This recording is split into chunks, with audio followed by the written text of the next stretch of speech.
आप सभी को नमस्कार। आज मैं आप सभी के समक्ष एक धार्मिक कहानी लेकर आई हूँ। कहानी का शीर्षक है तीन साधु की कहानी।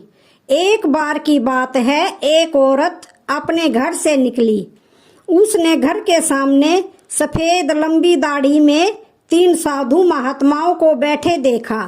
वह उन्हें पहचान नहीं पाई। उसने कहा, मैं आप लोगों को नहीं पहचानती, बताइए क्या काम है। हमें भोजन करना है, साधुओं ने बोला। ठीक है, कृपया मेरे घर में पधारिए और भोजन ग्रहण कीजिए।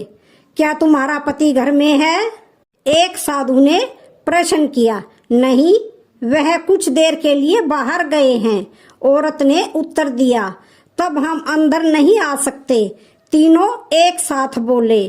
थोड़ी देर में पति घर वापस आ गया। उसे साधुओं के बारे में पता चला तो उसने तुरंत अपनी पत्नी से उन्हें पुनः आमंत्रित करने के लिए कहा। औरत ने ऐसा ही किया। वह साधुओं के समक्ष गई और बोली, जी अब मेरे पति वापस आ गए हैं, कृपया आप घर में प्रवेश करिए। हम किसी घर में एक साथ प्रवेश नहीं करते, साधुओं ने स्त्री को बताया। ऐसा क्यों? औरत ने अचरज से पूछा। तो बीच में खड़े एक साधु ने कहा, पुत्री, मेरी दाईं तरफ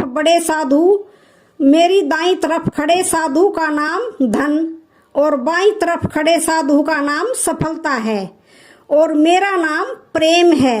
अब जाओ और अपने पति से विचार विमर्श करके बताओ कि तुम हम तीनों में से किसे बुलाना चाहती हो। औरत अंदर गई और अपने पति से सारी बात बता दी।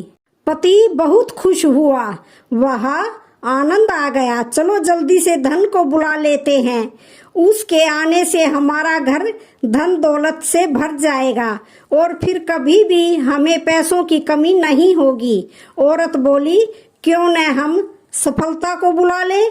उसके आने से हम जो करेंगे वो सही होगा और हम देखते देखते धन दौलत के मालिक भी हो जाएंगे। तो उसका पति बोला, हाँ तुम्हारी बात भी सही है, पर इसमें मेहनत करनी पड़ेगी। मुझे तो लगता है कि हम धन को ही बुला लेते हैं। पति बोला। थोड़ी देर उनकी बहस चलती रही, पर वो किसी भी निश्चय पर नहीं पहुंच पाए और अंत में निश्चय किया कि वह साधुओं से यही कहेंगे कि धन और सफलता में जो आना चाहे आ जाए। औरत झट से बाहर गई और उसने यह आग्रह साधुओं के सामने दोहरा दिया।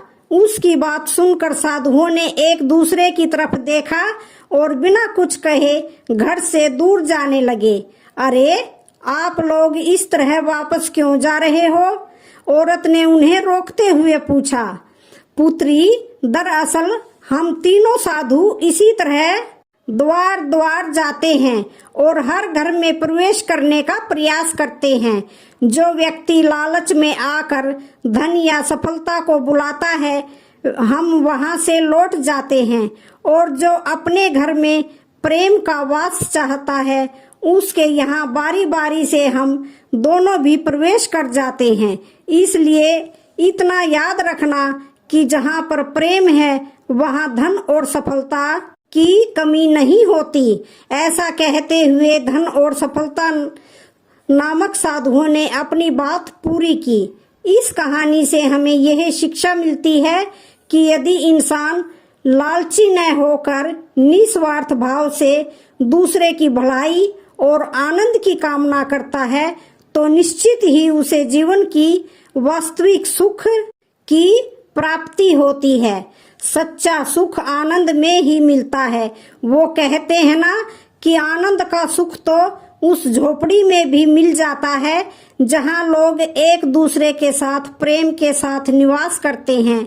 और ऐसा सुख तो बड़े बड़े महलों के समान बंगलों में भी नहीं मिल पाता है, क्योंकि वहां घर तो बड़ा हो जाता है लेकिन दिल छोटा होता है, जिस कारण से वहां प्रेम और आनंद का निवास नहीं होता। तो आज की कहानी का यहीं पर समापन होता है। वीडियो अच्छी लगी तो चैनल को लाइक शेयर सब्सक्राइब जरूर करें। धन्यवाद।